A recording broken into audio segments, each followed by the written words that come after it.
Gambhira bridge દુર્ઘટના વિશે વિચાર કરીએ એટલે સૌથી પહેલા આપણી નજર સમક્ષ પુલના બે ટુકડા વચ્ચે લટકી રહેલા ટ્રકના દ્રશ્યો નજરે પડે। જો કે બ્રિજ દુર્ઘટનાને જાજો સમય વીતી ગયા છતાં હાલ પણ આ ટ્રક બ્રિજ પર લટકી રહ્યો છે, પણ તેને બહાર કાઢવા તંત્ર દ્વારા કોઈ કાર્યવાહી હાથ ધરાતી નથી। ત્યારે ટ્રક માલિકની હાલત દયનીય બની છે। આ ટ્રક અંકલેશ્વરના કાપોદ્રા ગામમાં રહેતા રમાશંકર પાલનો છે, જેઓએ આ ટ્રક ફાઇનાન્સ કંપનીમાંથી લોન લઈને ખરીદ્યો હતો, જેનો માસિક હપ્તો ₹85,000નો છે। હાલ તંત્ર દ્વારા બ્રિજના એક છેડે હંગામી દિવાલ ચડી દેવામાં આવી છે અને વાહન વ્યવહાર બંધ કરી દેવાયો છે, જેને પગલે ટ્રક ત્યાં લટકેલી હાલતમાં પડી રહ્યો છે।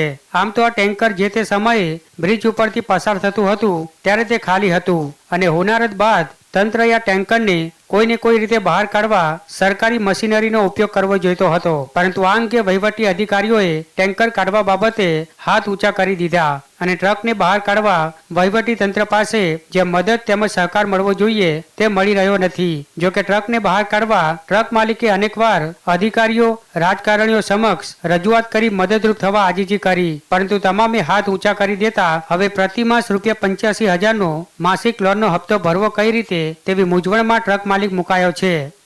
મારે તકલીફ અત્યારે એવું છે, મારે ₹1 લાખ રૂપિયાની ઈમાઈ છે મહિનાની। હવે વીમોવાળા એવું કે ગાડી પડે, ગાડીને કંઈ ભાંગી જાય તો પૈસા આપું, અને બેંકવાળા એવું કે તમારે ઈમાઈ તો ભરવું જ પડશે। હવે મારે ₹1 લાખ લાવવાનું કઈ પ્રશાસન આપશે કે પેલા ઇન્સ્યોરન્સવાળા આપશે કે મારે ઈમાઈ બ્રેક થાય કે ગાડી કાઢીને આપશે, એ જાણવા માંગુ છું।